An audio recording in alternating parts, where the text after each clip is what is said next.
ngitung ya.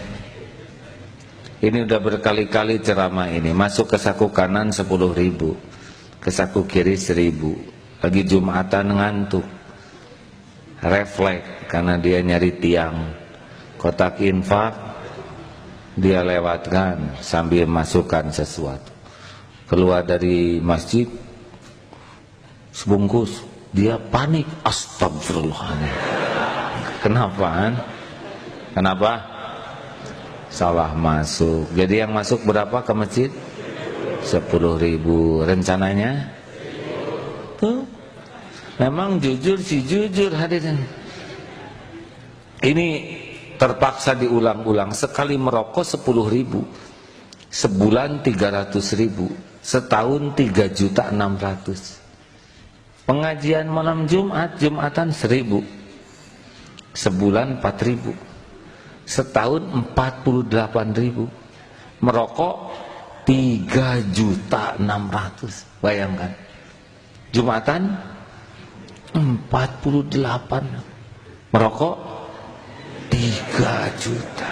Jumatan. Jadi siapa ini Tuhannya? Allah atau rokok? Gampang lihat. Dia lebih berjuang untuk siapa? Dia lebih gigih berkorban untuk rokok daripada kepada Allah. Dia lebih ingin dekat dengan rokok daripada ingin dekat dengan Allah. Dia lebih takut jauh dari rokok daripada takut jauh dari Allah. Kalau udah rokok, udah jadi ilah ini, udah jadi Tuhannya.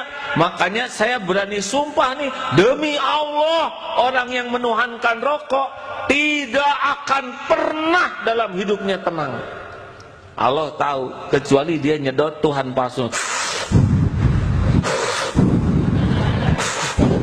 Gelisah. Coba saudara lihat para perokok tuh, enggak ada yang hidupnya tenang. Udah mah saya mikir ya tengah rokok teh. Benar. Dan memang kalau dilihat perokok tuh seperti yang kurang normal cara berpikirnya. Masa sudah disedot tiup, sedot tiup, kan seperti yang kurang kerjaan ya kan? Aneh. Coba saudara perhatikan para perokok tuh ya, orang yang nggak punya kerjaan, sedot tiup, sedot tiup. Harusnya kan dikunyah rokoknya. Dah, berhenti para perokok. Mau apa? Kalau rokok bagus, pasti tulisan di bungkusnya bagus, ya kan? Madu menyehatkan badan, metabolisme tubuh jadi baik, sel-sel darah merah meningkat. Habatus sauda, sunnah Nabi. Wah, segala itu bagus. Air rokok apa? Merokok menyebabkan kanker, serangan jantung, impoten, gangguan kehamilan dan janin. Ini barang apa ngaco gini? Kalau barang ini benar pasti tulisannya benar. Dasar racun ya. Makanya heran gitu orang yang merokok tuh normal tidak berpikirnya ya. Benar? Terpaksa saya keluarkan nih cerita pabrik rokok, keluarkan jangan Ustaz Fuad. Ustaz ceritakan jangan nih, nunggu izin dari Ustaz Fuad. Kan pabrik rokok ngumpulin karyawan. Saudara karyawan ada yang mau nanya, bos saya mau nanya, silakan.